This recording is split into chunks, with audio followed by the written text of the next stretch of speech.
Bonjour à toutes et tous. Pour faire suite à mes précédentes interventions, il me tenait particulièrement à cœur de traiter d'un sujet capital pour nous tous, celui de la paysannerie française, que je dédie à nos amis paysans qui souffrent, broyés par un système qui veut les effacer au profit d'une agro-industrie euromondialiste, indifférente à leur détresse comme à notre santé. J'utilise ici le terme de paysannerie car c'est la définition de l'âme, le visage humain de l'agriculture, des hommes et des femmes enracinés dans leurs terres, qui produisent pour nourrir leur peuple. A contrario de l'agriculture qui, au sens large, est devenue un secteur économique souvent déshumanisé, et vous allez comprendre dans cette vidéo pourquoi cette différence est d'importance. Le drame que vivent nos paysans dans la quasi-indifférence générale ne s'arrête pas aux portes des fermes. Non, il concerne chacun d'entre nous, car l'alimentation est la première des souverainetés, et si nous ne prenons pas ce problème au sérieux aujourd'hui, demain il sera trop tard, car sans paysans, c'est toute la population qui est en danger. Alors j'ai trois questions simples à vous poser. Pensez-vous que vous vivez dans un pays capable de nourrir toute sa population ? Pensez-vous que la France, grenier de l'Europe pendant des décennies, est encore autosuffisante? Et croyez-vous que les rayons pleins de vos supermarchés garantissent votre sécurité alimentaire? Si vous le pensez, alors vous vous trompez lourdement et je vous invite à aller jusqu'au bout de cette vidéo pour comprendre pourquoi. Notre agriculture est aujourd'hui à l'image du reste du pays, affaiblie, sacrifiée et trahie. Mais pire encore, nous dépendons désormais d'autres fournisseurs étrangers pour remplir nos assiettes. Derrière cette illusion d'abondance, notre agriculture s'effondre. Nos paysans disparaissent par milliers, étranglés par les normes, les lobbies, l'idéologie et les accords internationaux. Les cheptels sont liquidés sous de faux prétextes écologiques, pendant que des tonnes de produits étrangers à bas prix envahissent nos marchés et nos assiettes, et comble de l'hypocrisie sans respecter des règles strictes et souvent absurdes qui sont imposées à nos agriculteurs. Et si demain une crise éclate ou si ces fournisseurs fermaient le robinet pour X raisons, vous découvririez brutalement que notre beau pays, fleuron de la paysannerie pendant des décennies, que vous pensez encore capable de vous nourrir, ne le peut plus. Ce combat n'est pas seulement celui des paysans, il est le nôtre à tous. Car quand l'agriculture disparaît, c'est tout un peuple qui perd sa liberté et son autonomie. Je vous propose de revoir ensemble ce qui me permet de vous alerter sur ce sujet capital en remontant à la genèse du problème. Prenez-le très au sérieux car il en va de notre avenir à tous et j'insiste. Après la Seconde Guerre mondiale, avec le plan Marshall, la France entre dans ce que beaucoup appelleront l'âge d'or de son agriculture, reconnu pour la diversité et la qualité de ses productions. Les campagnes sont vivantes, les fermes nombreuses et les paysans respectés. Ils nourrissent toute la nation avec des produits sains et de grande qualité qui font de notre pays l'un des greniers de l'Europe. En 1955, la France compte environ 43 millions d'habitants, dont 22 millions d'actifs et près de 7 millions de paysans. Autrement dit, un Français sur 3 actifs travaille la terre. Mais dès 1973, avec l'élargissement de l'Europe et la montée en puissance de la politique agricole commune, la fameuse PAC, la situation change brutalement. Nous sommes à 52 millions d'habitants, dont 25 millions d'actifs, mais seulement 3 millions de paysans, soit 1 sur 8 actifs. 27 ans plus tard, en 2000, nous sommes 60 millions de Français, dont 26 millions d'actifs, et il ne reste qu'1 million de paysans, soit 1 sur 26 actifs. Et aujourd'hui, en 2025, alors que nous sommes 68 millions d'habitants, dont 30 millions d'actifs, il n'y a plus que 390 000 paysans, soit à peine 1 sur 77 actifs. Sur ce graphique, cet égrenage de chiffres peut paraître peu parlant, mais sur celui-ci, qui ne présente que l'effondrement du nombre de paysans en France depuis 70 ans, on voit bien l'ampleur du drame qui se joue dans le monde agricole. C'est une baisse en 70 ans de 94% du monde agricole. Clairement, si on observe l'évolution de notre agriculture au regard de la population totale de la France, on constate un bouleversement spectaculaire. En 1955, un paysan nourrissait 6 personnes. En 73, 17. En 2000, 60. Et aujourd'hui, 174. Ce graphique révèle une réalité alarmante. Le nombre d'agriculteurs s'est effondré et chacun porte désormais une charge démesurée. Concrètement, notre agriculture ne peut plus couvrir seule les besoins alimentaires du pays. Résultat, nous dépendons massivement des importations étrangères. L'abondance d'hier a fait place à une pénurie silencieuse qui ronge notre autosuffisance et fragilise notre souveraineté alimentaire.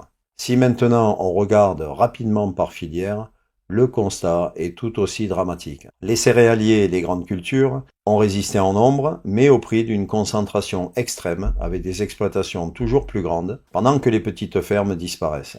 Les éleveurs bovins sont en chute libre vertigineuse depuis les années 2000, étranglés par les prix bas et la concurrence étrangère mondiale. Les ovins et caprins, moutons et chèvres subissent un effondrement quasi total qui en font aujourd'hui une filière marginale. Les viticulteurs sont une filière encore vivante qui tient encore mais fragilisée par la concurrence mondiale et la pression fiscale. Quant aux maraîchers, producteurs de fruits et de légumes, ils sont laminés par les importations espagnoles, marocaines ou sud-américaines. En 70 ans, alors même que la population française augmentait, nous avons perdu plus de 9 paysans sur 10. Est-ce que vous vous rendez compte du massacre? C'est un suicide agricole organisé. C'est une hémorragie silencieuse qui ne s'est pas faite par hasard, car derrière cette disparition se cachent des choix politiques, syndicaux et financiers, au détriment du peuple français. Et c'est là que commence, ou plutôt que continue, la grande trahison de l'État et des organisations censées défendre nos agriculteurs. Alors, comment en est-on arrivé là?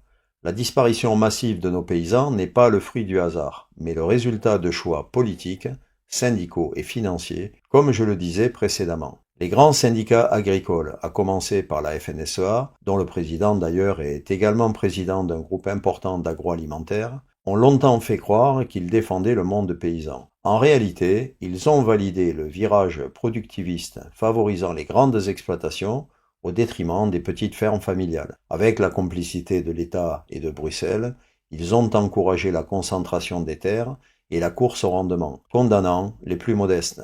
Les grands groupes agroalimentaires, eux, se sont engouffrés dans la brèche. Des géants comme Lactalis, Danone, Bigard ou encore Tereos ont profité de la ruine des petites exploitations pour imposer leurs prix, racheter des fermes ou standardiser la production. Le paysan devient alors un simple sous-traitant, prisonnier de ce qu'on appelle des contrats léonins, qui sont des accords totalement déséquilibrés, où l'industriel fixe seul les conditions, garde tous les bénéfices et laisse au paysan tous les risques, souvent en l'obligeant à vendre à perte, un comble. Enfin, la grande distribution, Carrefour, Leclerc, Intermarché, Auchan, achète à prix cassé, parfois en dessous des coûts de production, puis revend avec des marges confortables. Là encore, le paysan est le grand perdant. Sous réserve de la validité des chiffres officiels disponibles, voilà la part estimée des grands groupes agroalimentaires sur le marché français. Bigard domine la viande, à 50%, Brioche Pasquier quasi hégémonique dans la viennoiserie, à 47%, Lactalis contrôle un quart du lait collecté, Roquette et Bonduelle pèsent lourd sur les céréales et les légumes transformés. Conclusion, une poignée de groupes agroalimentaires captent déjà une part énorme de la production agricole française. Cela signifie que les paysans dépendent presque totalement de ces géants qui leur imposent leurs prix pour écouler leurs produits et donc pour survivre. Mais la trahison ne s'arrête pas là. Dans les années 60 et 70, la grande distribution fait son apparition. Les supermarchés séduisent immédiatement les Français. Pensez donc tout trouver au même endroit à prix bas, dans une abondance jamais vue. Pourtant, derrière cette modernité apparente, un piège s'installe. Très vite, les grandes enseignes prennent le contrôle du marché et imposent leurs prix. Les producteurs, eux, deviennent captifs, contraints de vendre à perte, pendant que les marges s'accumulent dans les centrales d'achat. Et comme si cela ne suffisait pas, la grande distribution a ouvert grand les portes aux importations massives à bas prix, venues de pays où ni les normes sociales, ni les règles sanitaires, ni les contraintes environnementales ne sont respectées. Des tomates marocaines, des fraises espagnoles, de la viande d'Amérique du Sud qui cassent les prix et ruinent nos filières locales. À tout cela s'ajoute le scandale social, la MSA, la Mutuelle sociale agricole, qui prélève des cotisations écrasantes, même chez ceux qui gagnent à peine de quoi survivre. Et la retraite, elle, n'apporte que misère et indignité. Après avoir nourri le pays 7 jours sur 7, beaucoup finissent leurs jours dans la pauvreté. Et si vous pensez que c'est terminé, C'est oublier que même l'accès à la terre, ce bien vital, leur est confisqué. La SAFER, la Société d'aménagement foncier et d'établissement rural, censée aider les jeunes à s'installer et éviter la spéculation foncière, est devenue un instrument opaque et corrompu. Elle favorise les grands exploitants, valide des projets industriels qui dévorent nos champs et laisse les petites fermes sur le carreau. Résultat, des jeunes motivés, prêts à s'installer, se voient refuser des hectares, pendant que des agrandissements d'exploitation déjà gigantesques sont validés. Là encore, un système conçu à la base pour protéger les paysans, mais qui sert en réalité à les éliminer. Au lieu d'être un instrument de justice, c'est un outil de confiscation des terres. Voilà la réalité. Nos paysans ne meurent pas d'incompétence ou de paresse, ils meurent étranglés par un système entier. Un État aveugle et sourd, des syndicats complices, des lobbies agroalimentaires voraces, une grande distribution prédatrice, leur propre mutuelle qui les saigne et même un organisme devenu une machine à dépouiller. Face à ce rouleau compresseur, quelques syndicats plus petits, comme la Coordination rurale ou la Confédération paysanne, luttent, tel le pot de terre contre le pot de fer, pour défendre réellement les paysans et préserver une agriculture vivante, mais la lutte est inégale. Entrons maintenant dans une réalité crue, combien gagnent vraiment nos paysans? Être agriculteur, ce n'est pas seulement exercer un métier, c'est consacrer toute sa vie à la terre et aux animaux. Des journées de 12 à 14 heures, des semaines de 60 à 70 heures, souvent sans week-end ni vacances. Quand on regarde les moyennes données par des sources officielles, comme l'INSEE, la MSA, la France agricole, etc., et qu'on compare les agriculteurs aux salariés du privé et aux fonctionnaires, l'injustice saute aux yeux. Le revenu mensuel moyen est de 1 200 € pour un agriculteur, contre 2 250 € dans le privé et 2 500 € chez les fonctionnaires. La retraite moyenne est de 1 000 € par mois pour un agriculteur, contre 1 450 € pour le privé et 2 250 € pour les fonctionnaires. Le temps de travail hebdomadaire est d'environ 60 heures pour un paysan, contre 37 heures dans le privé et 35 heures dans la fonction publique. Les congés annuels, 10 jours seulement pour un paysan, contre 45 jours dans le privé et 55 jours chez les fonctionnaires. Autrement dit, les paysans travaillent presque 2 fois plus que la majorité des Français pour gagner 2 fois moins et finir avec une retraite misérable. Officiellement, on parle parfois d'un revenu moyen de 27 000 € par an, soit environ 2 200 € par mois. Présenté ainsi, cela semble presque correct. Mais cette moyenne est une illusion, elle masque des écarts immenses et une précarité dramatique.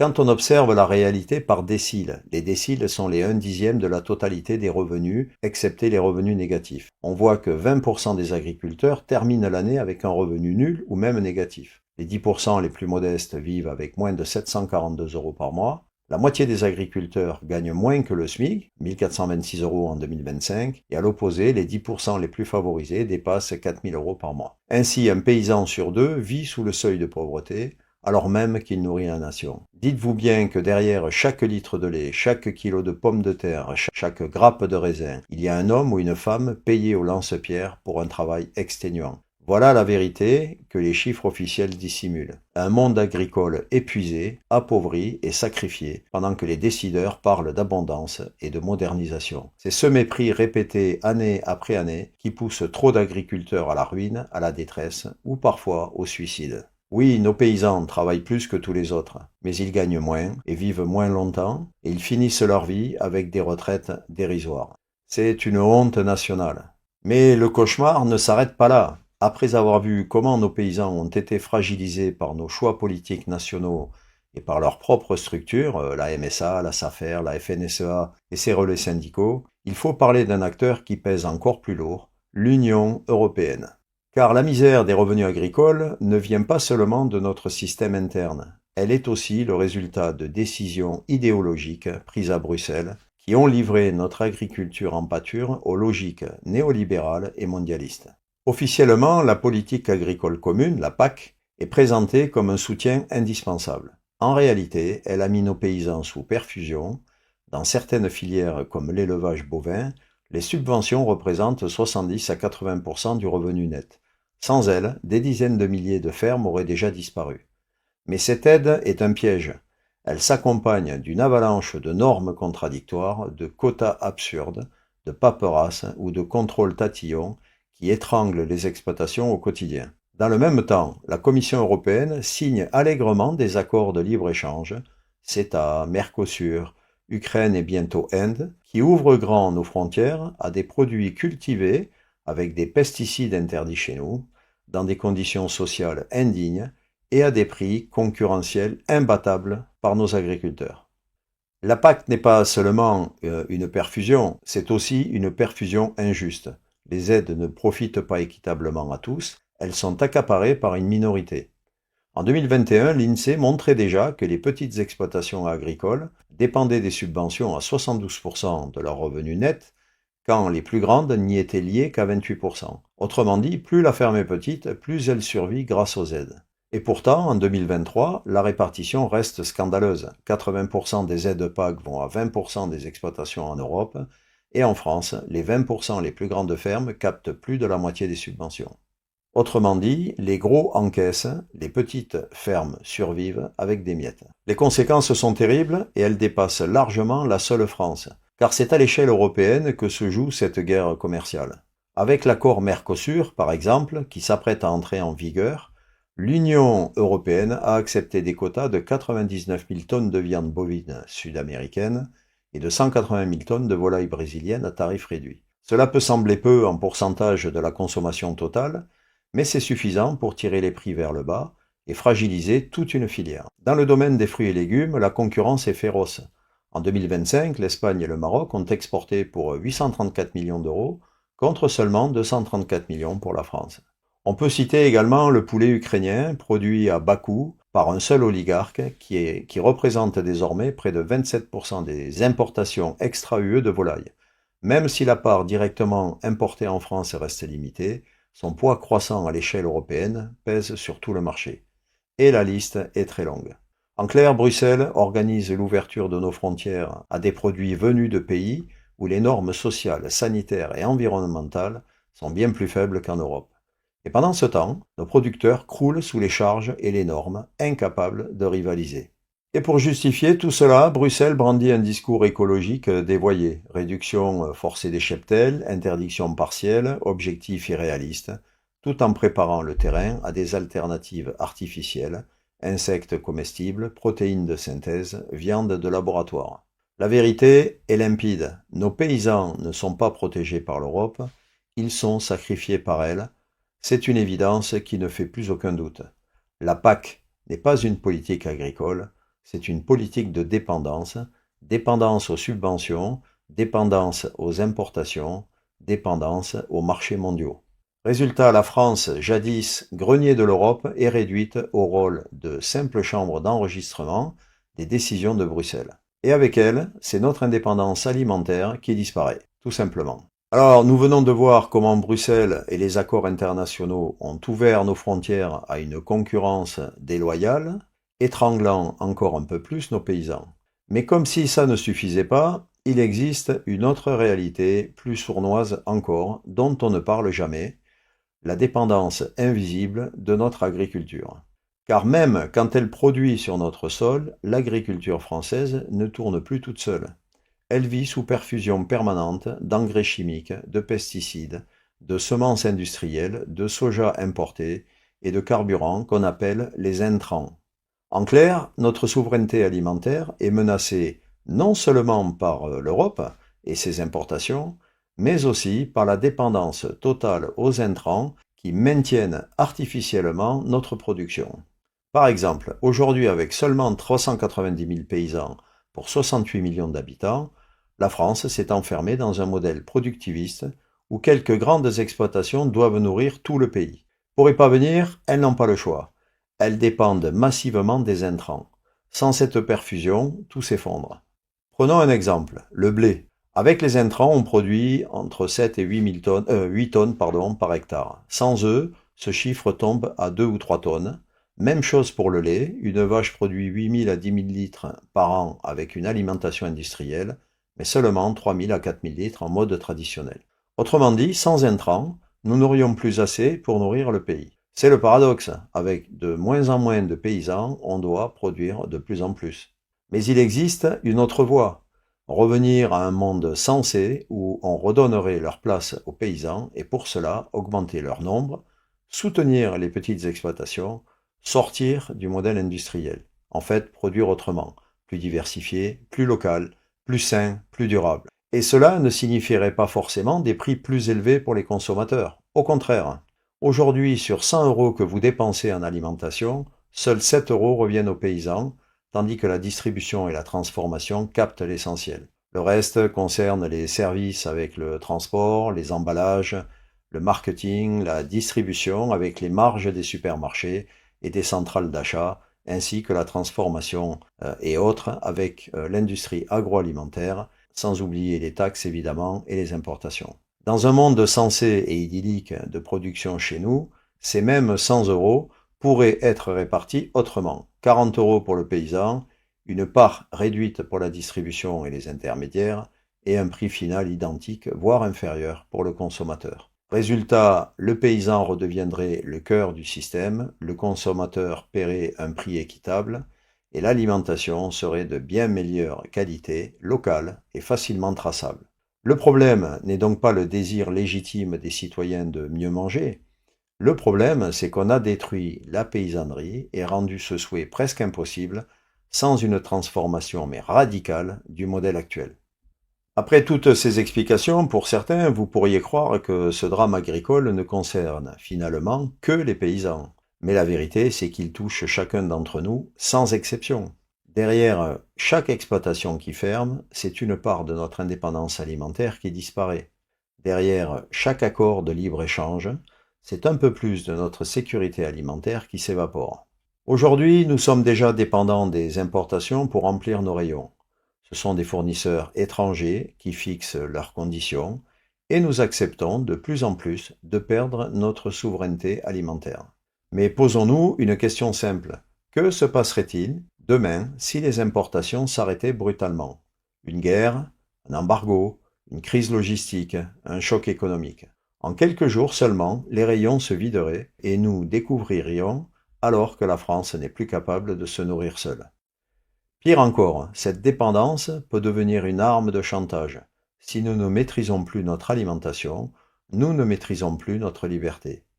Voilà la conséquence de décennies de trahison et de renoncement de nos politiques. Bon, une de plus, vous me direz, tellement habitués que nous sommes à leur forfaiture que nous ne réagissons même plus. Oui, mais voilà, nous sommes un peuple trompé qui s'illusionne en croyant encore vivre dans l'abondance, mais qui pourrait se retrouver affamé à la moindre crise.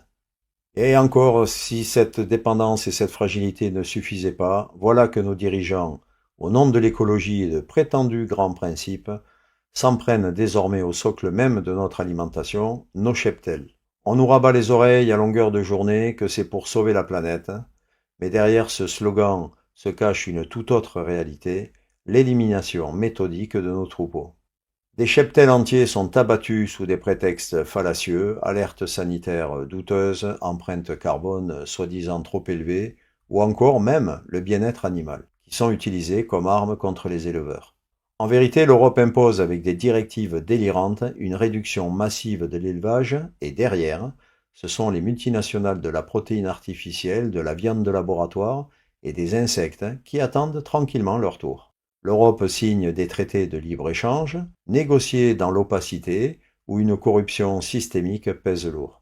Ces accords ouvrent nos frontières à des produits standardisés, fabriqués loin de chez nous, sans nos normes et surtout sans égaler la qualité de nos productions. Au summum de l'incohérence absolue, on nous dit vouloir réduire notre empreinte carbone et on détruit nos fermes pour importer de la viande venue du Brésil, de l'agneau de Nouvelle-Zélande ou du lait en poudre d'Océanie. Résultat écologique, une empreinte carbone 20 à 70 fois plus élevée. Quelle logique écologique y a-t-il à remplacer une viande locale, déjà disponible, par une viande importée de l'autre bout du monde? Aucune, hein, si ce n'est par volonté de détruire et de s'en mettre plein les poches. Les exemples concrets ne manquent pas, je prends juste les plus médiatisés de ces derniers temps, mais il y en a malheureusement des quantités d'autres, avec une forte accélération ces derniers temps, si vous l'avez remarqué. Dans le Tarn-et-Garonne, Pierre-Guillaume Mercadal a vu 2 années de suite son cheptel de porcs laineux abattu pour une maladie sans danger pour l'homme, sans possibilité d'exécuter une contre-expertise. C'est unique dans les annales. Encore cette année, en Savoie et Haute-Savoie, près de 1700 bovins ont été détruits à cause de la dermatose nodulaire, alors que cette maladie se transmet uniquement par les insectes. Il suffirait d'abattre les bêtes atteintes. Partout en Europe, on soigne et on sauve les troupeaux, sauf en France, où on massacre systématiquement. Pourquoi la règle absurde de l'abattage intégral en France? Bonne question. Et même nos vignes sont touchées, de 30 000 à 100 000 hectares parfaitement sains qui doivent être arrachés sur ordre de Bruxelles, au nom de la régulation des marchés, alors qu'il y a des solutions de réduction de la surproduction et des pistes avancées par la profession. Toujours la même logique, détruire le productif et le sain chez nous pour mieux importer le standardisé venu d'ailleurs, preuve que Bruxelles et Paris travaillent main dans la main pour liquider notre paysannerie au profit d'intérêts financiers et politiques. Et les conséquences directes en France sont là sous nos yeux. Une ferme disparaît toutes les 20 minutes en France. Chaque jour au moins un paysan se suicide. Nos campagnes se vident, nos savoir-faire disparaissent dans une quasi-indifférence. Ce vide laissé est immédiatement comblé par quoi? Par de la malbouffe importée, bourrée d'additifs, sans terroir, sans histoire, qui menace à la fois notre santé et notre souveraineté alimentaire. Alors soyons clairs et prenez bien conscience de ce qui se passe. Ne pensez surtout pas que les décisions de ces gens soient prises pour votre santé et votre bien-être. Ce qui est en jeu ici n'est pas seulement économique, c'est un choix de civilisation volontaire et assumé. Perdre nos paysans, c'est perdre nos terroirs, nos traditions, notre identité et accepter que notre assiette devienne une industrie hors sol, dictée par des lobbies, au nom d'une pseudo-écologie qui n'a plus rien d'écologique. Et si demain tout s'arrêtait? C'est une bonne question qu'il ne faut surtout pas occulter. La France, dont la note vient encore d'être dégradée par les agences de notation, est en quasi-faillite financière. Il suffit d'écouter les vrais économistes. Une dette insoutenable, des intérêts qui explosent, et la menace d'un État incapable d'honorer ses engagements. Si demain la machine économique s'enrayait, alors ce serait toute notre alimentation qui vacillerait avec. Vous en doutez probablement parce que nous vivons aujourd'hui dans l'illusion de l'abondance. Les supermarchés débordent de produits venus des quatre coins du monde, mais si du jour au lendemain, les importations s'arrêtaient, que se passerait-il vraiment? Faisons une simple projection. À J+3, les rayons se vident des produits importés, plus de café, plus de bananes, plus de chocolat, et surtout plus de soja pour nourrir le bétail. À J+7, les grandes villes commencent à trembler. Il faut savoir qu'elles n'ont que 5 à 7 jours de stock alimentaire. Au-delà, c'est la panique. Les files d'attente s'allongent. Les altercations éclatent. De 1 à 2 mois, la France peut réorienter une partie de ses exportations vers son marché intérieur. On trouve encore du pain, des pommes de terre, un peu de viande, mais la diversité s'effondre. Les étals deviennent ternes, réduits au strict minimum. À 6 mois, la véritable bombe explose. Sans intrants, sans engrais chimiques, sans soja importé, les rendements agricoles chutent. Les prix s'envolent, les pénuries s'installent et avec elles, les tensions sociales. Vous trouvez ce scénario extrême? Il l'est probablement. Mais la majorité des Français n'est ni consciente ni préparée à pareil scénario. On a pris l'alimentation pour un dû, alors qu'elle repose sur un simple fil. Nos paysans, notre souveraineté alimentaire. Et quand ce fil casse, c'est toute la société qui s'écroule. Alors, quelles sont les solutions? Face à ce désastre, une question se pose. Allons-nous regarder encore longtemps notre souveraineté alimentaire s'effondrer, ou allons-nous réagir tant qu'il est encore temps? Heureusement, il existe encore une voie, mais elle demande du courage et des choix clairs. Premièrement, retrouver notre indépendance nationale, imposer des clauses miroirs sur les produits importés et refuser la concurrence déloyale de ceux qui ne respectent pas nos normes, stopper également les accords destructeurs, mais pour cela, il n'y a pas d'autre solution que de quitter ce carcan technocratique et dictatorial qu'est devenu l'Europe de Bruxelles. Ensuite, il faut soutenir directement nos paysans, mettre en place des prix planchers, alléger le carcan fiscal et normatif, redonner de l'air à ceux qui nourrissent le pays. Troisième voie, relocaliser, développer des circuits courts, réintroduire des cantines locales pour nos enfants et recréer des abattoirs de proximité, un moyen de sortir du modèle industriel coûteux et dépendant, tout en garantissant un meilleur respect du bien-être animal. Mais aussi diversifier nos productions, moins dépendre du soja étranger, réapprendre à travailler avec ce que nos terres produisent et bien sûr réduire la dépendance aux intrants chimiques. Enfin, préparer la population, encourager les potagers familiaux, développer l'autoproduction et apprendre à réduire le gaspillage alimentaire. Chaque geste compte, car au fond, il ne s'agit pas seulement de technique ou d'économie, il s'agit de redonner sa dignité au métier de paysan. Un pays qui maltraite ses paysans est un pays qui se condamne lui-même. Nous avons un choix vital à opérer. Oui, nos 390 000 paysans produisent encore assez pour nourrir la population française, en théorie. Mais en réalité, sans aide, sans intrants, sans importation, tout s'effondre. Voilà le paradoxe de notre époque, un pays riche en terres fertiles, mais dépendant pour sa survie. Un comble. Pourquoi? Parce que nous avons abandonné nos souverainetés. La souveraineté alimentaire, mais aussi la souveraineté énergétique avec des politiques de marché spoliatrices et une idéologie écologiste suicidaire. La souveraineté industrielle en délocalisant nos usines. La souveraineté monétaire et budgétaire confiée à Bruxelles et aux marchés financiers, la souveraineté législative, puisque nos lois sont désormais validées ou censurées par l'Union européenne. Au final, un pays qui ne décide ni de ce qu'il mange, ni de son énergie, ni de sa monnaie, ni de ses lois, n'est tout simplement plus un pays libre. C'est une marionnette aux mains d'intérêts étrangers, avec un peuple sous tutelle, et, je suis désolé de le dire, c'est ce que nous sommes devenus. Soyons clairs, cela ne changera pas avec les dirigeants actuels. Ils ont fait de la dépendance leur programme et de la soumission leur horizon dans un dessein de profit personnel. Est-ce inéluctable? Bien sûr que non.